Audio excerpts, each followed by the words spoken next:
পুরো পৃথিবী জুড়ে চলছে তৃতীয় বিশ্বযুদ্ধের উত্তেজনা। আমাদের হাতে এসেছে গুরুত্বপূর্ণ আপডেট সংবাদের শিরোনাম।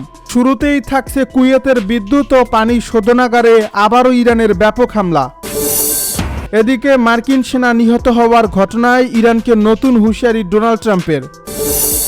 জানিয়ে দিব ইরানের সঙ্গে নতুন যুদ্ধে 100 মার্কিন সেনা আহত দাবি পেন্টাগনের।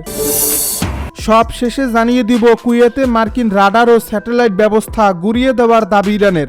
এতক্ষণ শুনছিলেন হাতে থাকা আপডেট সংবাদের শিরোনাম, এবারে বিস্তারিত। তবে তার আগে অনুরোধ রইল ভিডিওটিতে একটি লাইক এবং কমেন্ট করে জানিয়ে দিন ভিডিও সম্পর্কে আপনার মূল্যবান মতামত। আরও জানিয়ে দিন ভিডিওটি কোথা থেকে দেখছেন বা কোন জেলা থেকে দেখছেন। কুয়েতে মার্কিন রাডার ও স্যাটেলাইট ব্যবস্থা গুড়িয়ে দেওয়ার দাবি ইরানের। মধ্যপ্রাচ্যে সামরিক উত্তেজনা আরও এক ধাপ বাড়ল।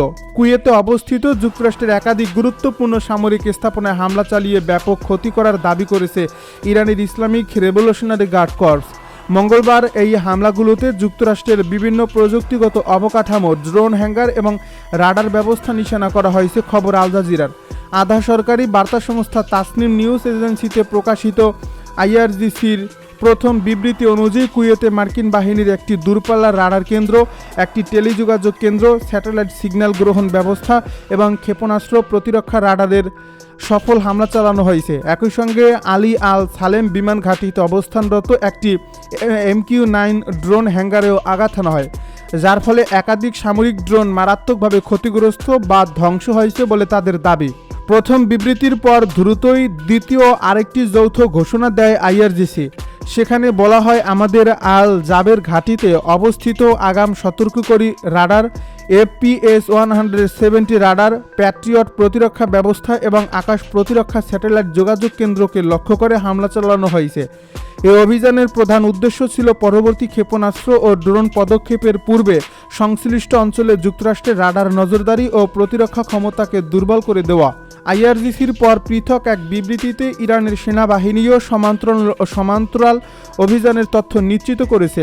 তারা জানায়, কুয়েতে মার্কিন বাহিনীর 3টি কৌশলগত অবস্থানে কামিকাজে ড্রোন দিয়ে আক্রমণ চালানো হয়েছে।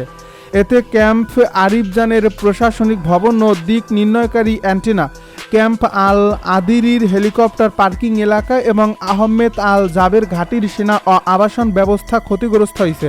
ইরানের সশস্ত্র বাহিনীর পক্ষ থেকে দাবি করা হয়েছে, এই অঞ্চলে মার্কিন সামরিক উপস্থিতি ও তৎপরতার কারণেই আঞ্চলিক নিরাপত্তা বিঘ্নিত হচ্ছে। উদ্ভূত এই পরিস্থিতিতে নিজ দেশের সার্বভৌমত্ব ও আঞ্চলিক স্থিতিশীলতা ফেরাতেই এই সব সামরিক পদক্ষেপ নেওয়া হয়েছে বলে জানিয়েছে তাদের গণমাধ্যম। তবে এই দাবির বিষয়ে এখন পর্যন্ত মার্কিন প্রতিরক্ষা দপ্তর কিংবা কুয়েত কর্তৃপক্ষের থেকে বিস্তারিত কোনো প্রতিক্রিয়া পাওয়া যায়নি। ইরানের সঙ্গে নতুন যুদ্ধে 100 মার্কিন সেনা আহত দাবি পেন্টাগনের। মধ্যপ্রাচ্যে শুরু হওয়া যুদ্ধের গত 2 সপ্তাহে প্রায় 100 জন মার্কিন সেনা সদস্য আহত হয়েছেন বলে সোমবার স্বীকার করছে পেন্টাগন। ডোনাল্ড ট্রাম্প যখন ইরানের সামরিক অভিযানের ক্রমবর্ধমান ব্যয় এবং জন অসন্তোষের মুখোমুখি হচ্ছেন, ঠিক তখনই পেন্টাগনের এই বক্তব্য সামনে এলো। পেন্টাগনের মুখপাত্র শন পার্নেল জানায়, গত 7 জুলাই থেকে ইরানে যুক্তরাষ্ট্রের বিমান হামলা শুরু হওয়ার পর থেকে প্রায় 100 জন সদস্য কম বেশি আহত হন। তিনি সামাজিক যোগাযোগ মাধ্যম এক্সে জানান যে আহতদের 96% ইতিমধ্যেই সুস্থ হয়ে পুনরায় অর্পিত দায়িত্বে ফিরে গেছেন। তিনি আরও উল্লেখ করেন যে আঘাতের বড় অংশই ছিল সাধারণ মস্তিষ্কের আঘাত বা কনাকশন। পেন্টাগনের বিরুদ্ধে হতাহতের তথ্য গোপন করার অভিযোগ ওঠার পর ডোনাল্ড ট্রাম্প প্রশাসন এই পরিসংখ্যান প্রকাশ করল। এর আগে জর্ডানের একটি বিমান ঘাঁটিতে ইরানি হামলায় নিহত 2 মার্কিন সেনার পরিচয় প্রকাশ করে পেন্টাগন। হরমুজ প্রণালী দিয়ে বাণিজ্যিক জাহাজ চলাচল ইরানের বাধা দেওয়ার ক্ষমতা কমিয়ে দিতে মধ্যপ্রাচ্যের দায়িত্বে থাকা মার্কিন সেন্টকম তাদের 10ম ধাপের বিমান হামলা সম্পন্ন করেছে।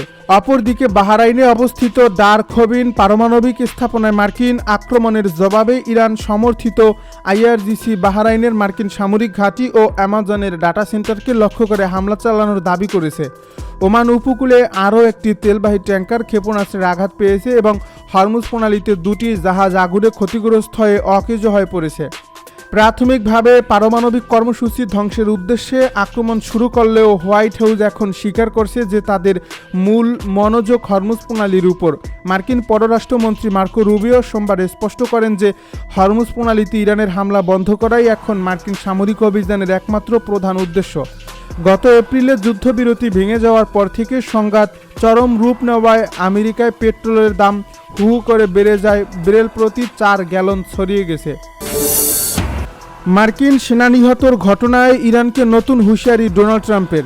মধ্যপ্রাচ্যে চলমান উত্তেজনার মধ্যে কোনো মার্কিন সেনা নিহত হলে তার জন্য ইরানকে বহুগুণ মূল্য দিতে হবে বলে হুঁশিয়ারি দিয়েছেন যুক্তরাষ্ট্রের প্রেসিডেন্ট ডোনাল্ড ট্রাম্প।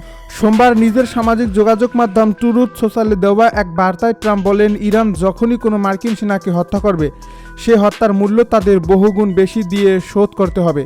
তিনি জানান, এ বিষয়ে প্রতিরক্ষা মন্ত্রী Pete Hegseth, joint chiefs of স্টাফের চেয়ারম্যান ড্যানিয়েল কেইন এবং সামরিক বাহিনীর শীর্ষ কর্মকর্তার প্রয়োজনীয় নির্দেশনা দেওয়া হয়েছে। এদিকে পাকিস্তান ও কাতার যুক্তরাষ্ট্র ও ইরানের মধ্যে উত্তেজনা কমাতে একটি যৌথ প্রস্তাব দিয়েছে। পাকিস্তানি সরকারি সূত্রের বরাতে আনাদুলো জানায়, আলোচনার পথ পুনরায় খুলতে উভয় দেশকে 9 জুলাইয়ের আগের অবস্থানে ফিরে যাওয়ার আহ্বান জানানো হয়েছে। এ প্রস্তাবে বলা হয়েছে ইরান দ্রুত হরমুজ প্রণালী পুনরায় খুলে দেবে। অন্যদিকে যুক্তরাষ্ট্র ইরানি বন্দর অবরোধ প্রত্যাহার করবে এবং ইরানের তেল বিক্রির উপর আরোপিত নিষেধাজ্ঞা তুলে নেবে। পাশাপাশি 2 সপ্তাহের যুদ্ধবিরতির মাধ্যমে স্থগিত আলোচনাও পুনরায় শুরু করার প্রস্তাব দেওয়া হয়েছে। সম্ভাব্য বৈঠক ইসলামাবাদ অথবা দোহায় অনুষ্ঠিত হতে পারে বলে জানা গেছে। অন্যদিকে ইরানের প্রেসিডেন্ট মাসুদ পেজেশকিয়ান বলেছেন, তার দেশ বর্তমানে যুক্তরাষ্ট্রের সঙ্গে পূর্ণমাত্রার যুদ্ধে রয়েছে এবং এই প্রতিরোধের স্বাভাবিক পরিণতি মেনে নেওয়ার জন্য দেশবাসীকে প্রস্তুত থাকতে হবে। তিনি আরও দাবি করেন, যুক্তরাষ্ট্রের সঙ্গে স্বাক্ষরিত ইসলামাবাদ সমঝোতা স্মারকের 14টি ধারার কোনোটিতেই ইরান তার অধিকার নীতি, জাতীয় স্বার্থ ও বিপ্লবী মূল্যবোধ থেকে সরে আসেনি, বরং চুক্তির বড় অংশই ইরানের পক্ষে গেছে। ইরানের পার্লামেন্টের স্পিকার মোহাম্মদ বাগের গালিবাফ যুক্তরাষ্ট্রের সমালোচনা করে বলেন, একদিকে ওয়াশিংটন যুদ্ধ বন্ধের কথা বলছে, অন্যদিকে মধ্যপ্রাচ্যে নতুন সামরিক সরঞ্জাম মোতায়েন করছে। তিনি বলেন, কথার সঙ্গে কাজের মিল থাকতে হবে এবং ইরান যুক্তরাষ্ট্রের কৌশল সম্পর্কে সচেতন। এদিকে পেন্টাগন জানিয়েছে, গত শুক্রবার জর্ডানে ইরানের হামলায় যুক্তরাষ্ট্রের 2 সেনা নিহত হয়েছেন। যুক্তরাষ্ট্রের সেন্ট্রাল কমান্ডো জানিয়েছে, জর্ডানে ইরানের ব্যালিস্টিক ক্ষেপণাস্ত্র ও ড্রোন হামলা প্রতিহত করার সময় ওই 2 সেনা নিহত হয়। এ নিয়ে ইরানকে ঘিরে চলমান সংঘাতে যুক্তরাষ্ট্রের নিহত সেনা সদস্যদের সংখ্যা দাঁড়িয়েছে 17। বিশ্লেষকদের মতে, বর্তমান মার্কিন সেনারা সরাসরি ইরানে অবস্থান না করলেও মধ্যপ্রাচ্যের বিভিন্ন দেশে তাদের উপস্থিতির কারণে চলমান সংঘাতে তারা উল্লেখযোগ্য ঝুঁকির মুখে রয়েছে। কুয়েতের বিদ্যুৎ ও পানি শোধনাগারে আবারও ইরানের ব্যাপক হামলা। কুয়েতের বিদ্যুৎ উৎপাদন কেন্দ্র এবং পানি শোধন প্ল্যান্টে আবারও হামলা চালিয়েছে ইরান। কুয়েত সরকারের পক্ষ থেকে জানানো হয়েছে, একের পর এক ইরানি হামলায় দেশের এসব অতি গুরুত্বপূর্ণ অবকাঠামোর ব্যাপক ক্ষয়ক্ষতি হয়েছে। কুয়েতের বিদ্যুৎ, পানি ও নবায়নযোগ্য শক্তি মন্ত্রণালয় মঙ্গলবার এক বিবৃতিতে নিশ্চিত করেছে যে অবকাঠামোগুলো লক্ষ্য করে পরপর 4 দিন এ ধরনের হামলা চালানো হয়েছে, যার ফলে বেশ কয়েকটি স্পর্শকাতর স্থানে ভয়াবহ অগ্নিকাণ্ডের ঘটনা ঘটে।